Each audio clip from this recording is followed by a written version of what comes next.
जो घटनाक्रम है आप देखेंगे पिछले 2 सप्ताह एवं हम अगर देखेंगे तो पिछले कुछ समय से काफ़ी अरसे से एक ब्राह्मण विरोधी अभियान जो प्रदेश सरकार में चलाया जा रहा है। और जो गत 2 सप्ताह की घटना अगर देखेंगे तो जो माघ मेले में मौनी अमावस्या का जो स्नान हुआ, उसमें हमारे जो शंकराचार्य जी थे, जो पीठ से ज्योतिष मठ के श्री अवि मुक्तेश्वरानंद जी महाराज, उनके बटुक शिष्यों के साथ जिस तरीके से जो चोटी पकड़ के, जो ब्राह्मण समाज का जो चोटी और शिखा एक सांस्कृतिक धार्मिक प्रतीक है, उसको उसका मान-मर्दन किया गया। आप देखेंगे कितनी ही गंदे तरीके से चोटी पकड़ के बटुक जो शिष्य हैं, बटुक महाराज हैं, उनको घसीट के पीटा गया। कुछ जो वीडियोज़ हैं आप देखेंगे, बूढ़े सन्यासी, उनको जूतों चप्पलों से मारा गया, पैरों से मारा गया।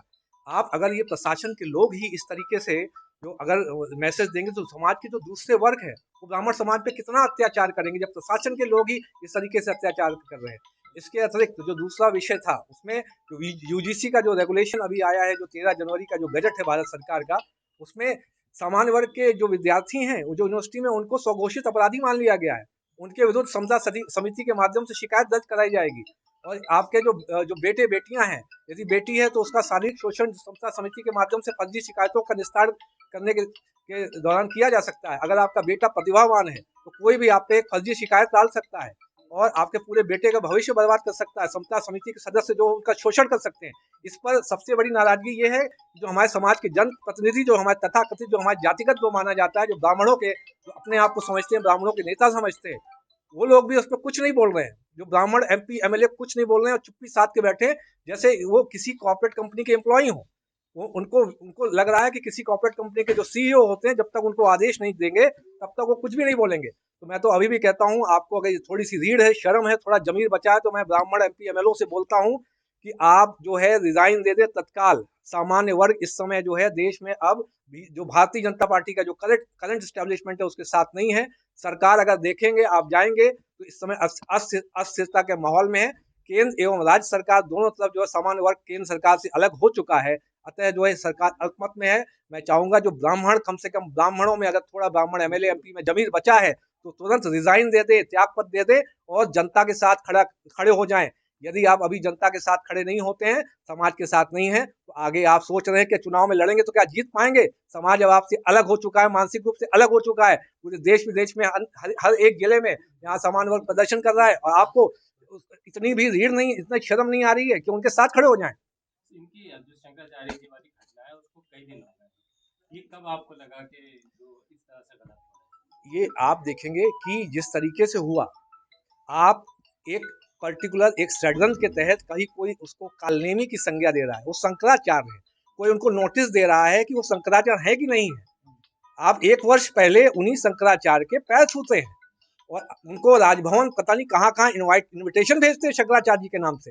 और आप फिर उनके जो अगर आए थे, अरे आपको बटुक चीज ठीक है, कोई भी चीज मारपीट ऐसे थोड़ी ना की जाती है। आप छोटी पकड़ के किसी अन्य धर्म के प्रतीक के साथ ऐसा कर सकते थे? कोई भी हमारे यहाँ का ब्राह्मण एमपी एमएलए, इतनी उनमें रीढ़ नहीं है, ये बोल नहीं सकते? शर्म नहीं आती उनको? ब्राह्मणों के नेता बनते हो। है? इस्तीफा आपने किसे भेजा है? मैंने इस्तीफा जो है, देखिए मैंने जिलाधिकारी महोदय को उनको ईमेल आईडी पे भेजा है। और जो क्योंकि मैं अभी ईआरओ भी हूँ, तो 124 विधानसभा को, तो मैंने जो सीओ साहब हैं उत्तर प्रदेश के, उनको भेजा है और माननीय राज्यपाल महोदया को भी इस्तीफा ईमेल के माध्यम से प्रेषित कर दिया है। अब आगे क्या रणनीति आगे की रणनीति मैंने बोला है कि जिस अब इस समय सामान्य जो वर्ग है वो अलग हो चुका है, मानसिक रूप से बिल्कुल अलग है। इसका आप अगर सोशल मीडिया पे अध्ययन करेंगे और जितने प्रदर्शन देश भर में हो रहे हैं, उससे आपको समझ में आएगा सरकार इस समय अल्पमत में आ चुकी है केंद्र और राज्य में। और ये दोनों जो है इस समय जो है, न तो आप देखेंगे जनतंत्र है न गणतंत्र है, इस समय सिर्फ भ्रम की स्थिति बनी हुई है, भ्रमतंत्र है। ये जो बीजेपी का नाम है, ये पहले रही होगी कभी भारतीय जनता पार्टी, इस समय ये विदेशी जनता पार्टी बन चुकी है। तो अभी आपने क्या सोचा अपने बारे में? अभी कुछ नहीं, अब जैसा जो है समाज डिसाइड करेगा, समाज की प्रतिक्रिया आने दीजिए। समाज के जो हमारे जो माननीय जनप्रतिनिधि हैं, जो ब्राह्मण एमपी एमएलए हैं, उनकी प्रतिक्रिया आने दीजिए। मेरा तो उनसे जो सवाल है, क्योंकि उनको जो है रहनुमा बनाकर हमारे जो समाज के लिए सोचना था, वो किसी भी जगह उन्होंने जो संसद में आप देखिए SC ST act, supreme court के आदेश पर एक पर्टिकुलर धारा को निरस्त किया कि पहले जांच होगी, फिर एफआईआर के बाद जो है उसको अरेस्टिंग होगी। इस पर भी कोई भी ब्राह्मण एमपी एमएलए नहीं बोला। आप कितनी शर्मनाक बात है। जो प्रिंसिपल ऑफ जो नेचुरल जस्टिस होता है, ऑडी ऑल्ट्रम पार्टम जो सिद्धांत होता है लॉ का, हियर द अदर पार्टी, आपने उसके खिलाफ, जो सुप्रीम कोर्ट का निर्देश के खिलाफ जाके आपने उसमें मतदान किया है। आपको शर्म आनी चाहिए। आपने कितने, जिसपे फर्जी SC/ST एक्ट की धारा लगती है, पूरा परिवार तबाह हो जाता है। 2-2, 3-3 लाख, 5-5 लाख, 10-10 लाख लेकर समझौते किए जाते हैं। आपको शर्म नहीं आ रही है? कहाँ ले जा रहे हैं देश को? जो आपने आह्वान जनप्रतिनिधियों से किया है, क्या वही जो जो PCS, IAS और IPS है उसमें सर्विस में उससे भी करेंगे? देखिए, मैं किसी दूसरे की बात नहीं कर रहा हूँ, क्योंकि जनप्रतिनिधि जनता से चुना गया है, वो जनता का रहनुमा है। जो कार्यपालिका, जो हम लोग, जो एग्जीक्यूटिव है, वो जनता ने नहीं चुनी है, वो स्वयं एक परीक्षा पास करके आएंगे। मैं उनसे क्यों करूंगा? मैंने तो, मुझे ये जो स्टेप है इसलिए उठाना पड़ा क्योंकि ये लोग बिल्कुल मुंह बंद करके चुप मूक दर्शक बन के बैठे हैं। ये मुझे लगता है कि पूरे समाज के बेटे बहू बेटियों का रेप करवाएंगे, उसके बाद भी कुछ नहीं बोलेंगे, क्योंकि ये सीओ जो आला कमान है, हाई कमान से जब तक उनको मुंह खोलने का जो आदेश नहीं आएगा तब तक कुछ नहीं बोलेंगे। मतलब इनको शर्म आनी चाहिए, ब्राह्मण है, शर्म आनी चाहिए। रीढ़ अगर थोड़ी सी भी हो तो आज आपको इस्तीफा देके समाज के साथ खड़े हो जाएं। जो भी रीढ़ वाले विधायक सांसद हैं, यहाँ ऐसे ऐसे सांसद हैं, ब्राह्मणों के नाम पे सभा बना के कोई मिनिस्ट्री ले ली, फिर केंद्र में चले गए, उन्होंने उस सभा को समाप्त कर दिया। और इस समय अगर आप जाएंगे, बात करेंगे, कहते हैं कि हमारी टिकट कट जाएगी। अरे तुम्हें ब्राह्मण समाज के नाम पे ही तुम्हें तो वहां विधायकी और सांसद ही मिली हुई है,